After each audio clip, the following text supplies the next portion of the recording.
एक बार की बात है कि एक बाज का अंडा मुर्गी के अंडों के बीच आ गया। कुछ दिनों में मुर्गी के अंडे में से चूजे निकल आए और बाज के अंडे में से बाज का बच्चा चूजों के साथ पलने लगा।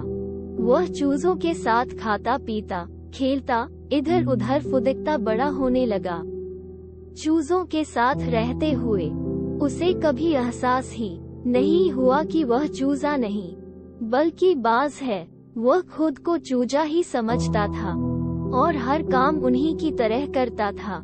जब उड़ने की बारी आई तो अन्य चूजों की देखी वह भी थोड़ी ही ऊंचाई तक उड़ा और फिर वापस जमीन पर आ गया। उसका भी ऊंचा उड़ने का मन करता, लेकिन जब वह सबको थोड़ी ही ऊंचाई तक उड़ता देखता तो वह भी उतनी ही ऊंचाई तक उड़ता। ज्यादा ऊंचा उड़ने की वह कोशिश ही नहीं करता था। एक दिन उसने ऊंचे आकाश में एक बाज को उड़ते हुए देखा। इतनी ऊंचाई पर उसने किसी पक्षी को पहली बार उड़ते हुए देखा था। उसे बड़ा अचरज हुआ।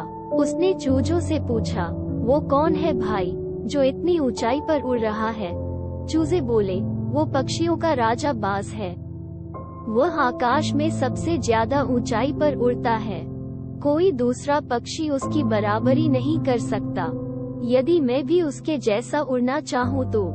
बाज ने पूछा, कैसी बात करते हो? मत भूलो तुम एक चूजे हो।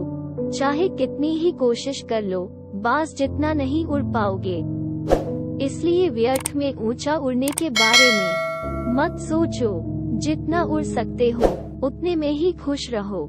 चूजे बोले, तुम भूल गए हो क्या कि तुम एक चूजे के बच्चे हो, बाज के नहीं। तुम इस जिंदगी में बाज के जैसा कभी नहीं बन सकते हो, ना ही कभी बाज के जैसा उड़ सकते हो। तुम तो ये भी नहीं जानते कि वह पक्षियों का राजा बाज है और तुम मामूली एक चूजे के बच्चे हो। बाज ने ये बात मान ली और कभी ऊंचा उड़ने की कोशिश ही नहीं की। बाज होने के बावजूद वह पूरी जिंदगी मुर्गी के समान जीता रहा। सीख, इस कहानी से हमें यहाँ सीखने को मिलता है, सोच और दृष्टिकोण का हमारे जीवन पर बहुत गहरा प्रभाव पड़ता है।